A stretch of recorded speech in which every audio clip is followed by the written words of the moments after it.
How did Antoine approach you about the character? How he was going to put him together, or how he's going to put the twist on him? I mean, that all came from originally from the script. David Franzoni, had this new take, did a lot of research, had this whole new take on the King Arthur story. Then Anton and Jerry came to me, asked me to play it, and I thought Anton was a very inspired choice for me because he's a very incredibly dynamic shooter, and very sort of fresh, vivid director. I was a big fan of Training Day, and that's really how it all came together. Yeah, with what was Training Day, he kind of took a smaller story, made it feel a little more epic. Is that the sensibility that he brought to this? Did he make this a bigger project? It's a huge challenge, I think, directing a movie of this scale and size. Those big battle scenes. It's a logistical, huge operation, and he has the huge advantage that he's brilliant at knowing where to put a camera. So, some directors aren't, and some are, and he's fantastic at perspective of how to shoot. So those big scenes, which some directors I think would struggle in terms of just structuring the whole piece and the whole sequence. He's a great shooter, Anton. I think the film ends where the myths and the story and the Arthur that we know really begin. This is the sort of, it's a very different. It's set much earlier. It's not medieval. It's set 500 AD.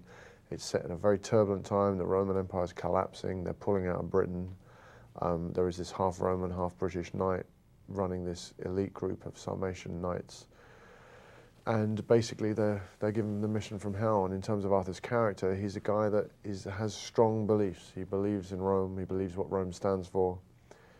But Rome's changing, and their ideals are changing, and they're not his anymore. And it takes Guinevere to say to him that he must, face up to the fact that he is British and that these are his people, and he is possibly the one person who can unite the country. Yeah, that was, again, it's a new take. It's the less sort of, chocolate box romantic version of Arthur Guinevere. She really is the catalyst for Arthur, staying and fighting for his people and fighting for his country. He's somewhat in denial of his English side. He feels very Roman and part of the Rome thing, but that's changing, and she says, these are your people, this is where you belong. You are possibly the man that can unite this country and save it from the marauding Saxons.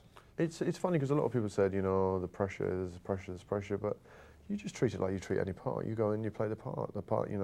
I was lucky in that I had a part that's dealing with, conflicts, and it's always interesting and always to play a character that has conflicts, and that's all I did. You approach it. You can't go into something like this being heroic because it just doesn't wash. What is that? A hero is a hero of circumstances, is what happens, what his actions are that make him heroic. So you just play the part, and you hope that the script supports you. Horse riding, initially. In the end, great fun, but it was a big challenge to get good enough on the horse to be able to. Anton was very demanding. He liked us to do as much as we possibly could, and that included some, really very fast horse riding, wielding weapons into pretty dangerous situations. And in the end, we all sort of delivered. Really, we did some pretty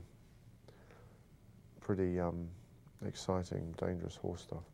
Again, I think you just have to all of those things. You just hope the script supports you in that, and that it's there in the writing. It's very important to get to know the characters because, as we've seen many times in movies, if you're not caring about the people, it doesn't matter about the scale and the size and how impressive the battle scenes are, unless you know the people and you're with them, you're sort of rooting for them. So it's very important to lay those foundations before you go into those huge set pieces, so at least you care about whether the people live or die. I think it's everything. Yeah, I think it's David Franzoni's take on the whole thing. I think it's Jerry always picks great shooters for his movies, and Anton's a fantastic shooter. He's got great perspective of where to put a camera, and I think that's what that's how the film is what it is.